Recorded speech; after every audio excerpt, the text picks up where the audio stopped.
Hi students, in part 1 of the video on federalism, we discussed what is federalism and its key features. All these key features are applied to the provisions of the Indian Constitution. That means India is a federal country. What makes India a federal country? Let us learn about it. The word federation has not been used in the Constitution of India, but the Indian Union is based on the principles of federalism.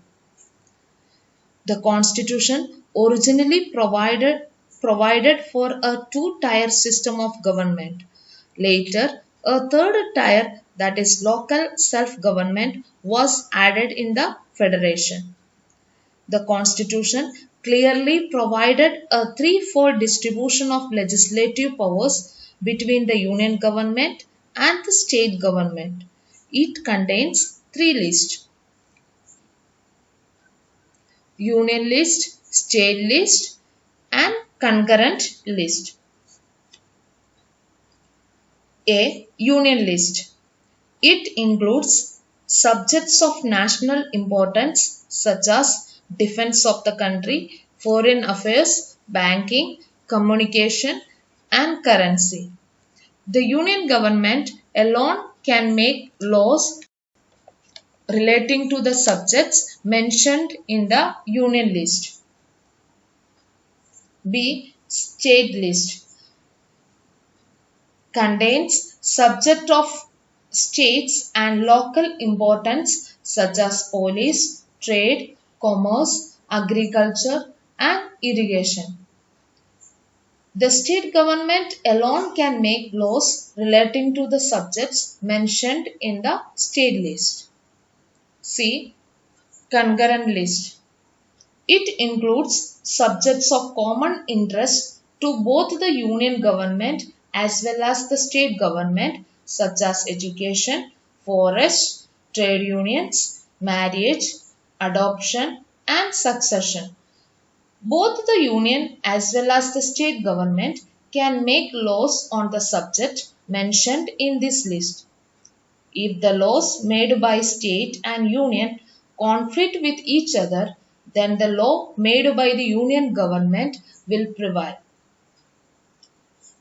Here a question arises. What about subjects that do not fall in any of the three lists or subject like computer software that came up after the constitution was made? Anything out of purview of above mentioned list is taken as residuary subject.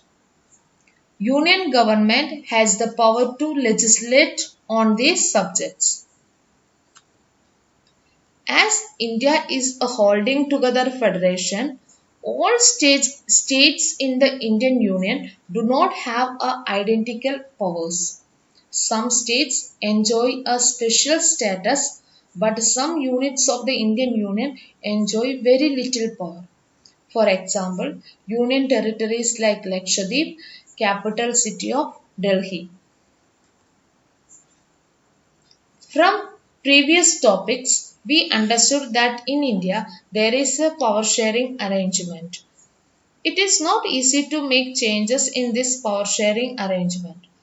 Parliament cannot make change on its own in this arrangement.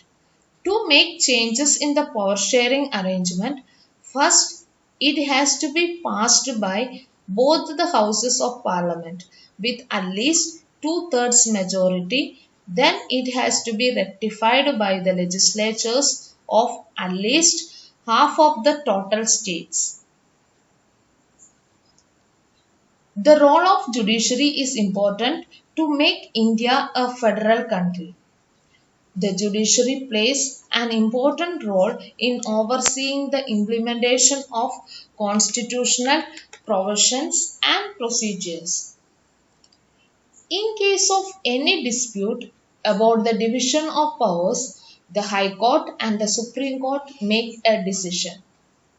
The union and state governments have the power to raise resources by levying taxes in order to carry on the government and the responsibilities assigned to each of them.